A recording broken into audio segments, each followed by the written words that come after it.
एक छोटे से गांव में एक गरीब किसान रहता था। उसके पास जमीन कम थी, पर वह मेहनती और ईमानदार था। उसकी 3 पत्नियां थीं, लेकिन किसी से भी उसे संतान की प्राप्ति नहीं हुई थी। संतानहीनता का दुख उसके मन को हर समय विचलित करता रहता था। एक दिन उसका एक पुराना दोस्त किसी काम से उसके पास आया। बातचीत के दौरान किसान ने अपने दुख की बात उसे बता दी।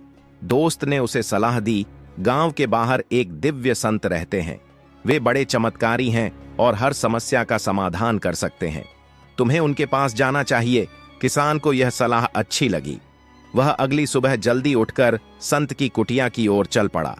जब वह वहां पहुंचा तो उसने संत के चरणों में गिरकर अपना सारा दुख कह सुनाया।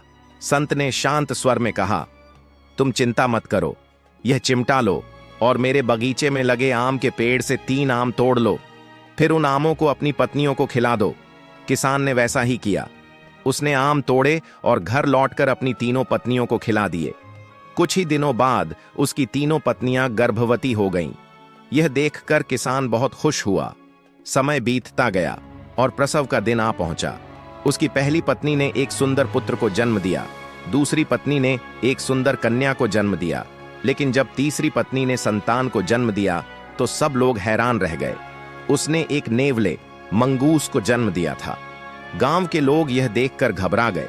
किसान खुद भी यह देखकर अचंभित था। तीसरी पत्नी इस घटना से बहुत दुखी थी, लेकिन उसने नेवले को अपनी संतान के रूप में स्वीकार कर लिया और उसका पालन पोषण करने लगी। वर्षों बीत गए और नेवला अन्य बच्चों की तरह ही बड़ा हुआ। हालांकि वह एक नेवला था, लेकिन उसमें मानवीय बुद्धि थी।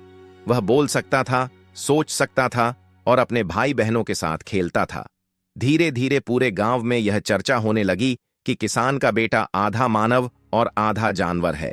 एक दिन गांव में एक दुष्ट तांत्रिक आया। उसने सुना कि किसान के घर में एक नेवला मानव रहता है। उसकी बुरी नीयत थी। वह उस नेवले को पकड़कर अपनी तंत्र विद्या में प्रयोग करना चाहता था। उसने एक योजना बनाई और किसान के घर पहुंचा। तुम्हारा यह पुत्र साधारण नहीं है, तांत्रिक ने कहा। यदि तुम चाहो तो मैं इसे पूरी तरह मनुष्य बना सकता हूं। किसान और उसकी तीसरी पत्नी दुविधा में पड़ गए। उन्हें अपने संतान से प्रेम था, लेकिन वे चाहते थे कि वह एक सामान्य इंसान बन जाए। तांत्रिक ने उन्हें एक विशेष पूजा करने के लिए कहा।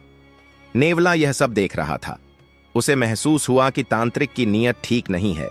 उसने अपनी मां से कहा, मां, यह व्यक्ति धोखेबाज है। यह मुझे खत्म करना चाहता है। लेकिन उसकी मां ने उसकी बात नहीं मानी और पूजा के लिए तैयार हो गई। जब पूजा शुरू हुई तभी अचानक एक दिव्य प्रकाश फैला और वही संत प्रकट हो गए जिन्होंने किसान को आम दिए थे। संत ने क्रोधित होकर तांत्रिक से कहा, दुष्ट, तुम इस बच्चे को हानि पहुंचाना चाहते हो। यह कोई साधारण नेवला नहीं है। यह पूर्व जन्म का एक आर्षि है जिसे श्रापवश नेवला बनना पड़ा था। संत ने अपनी शक्ति से नेवले को आशीर्वाद दिया। देखते ही देखते नेवला एक सुंदर और बलशाली युवक में बदल गया। किसान और उसकी तीसरी पत्नी खुशी से रो पड़े। गांव में यह चमत्कार देखकर सब लोग संत की महिमा का गुणगान करने लगे। किसान का परिवार फिर से खुशहाल हो गया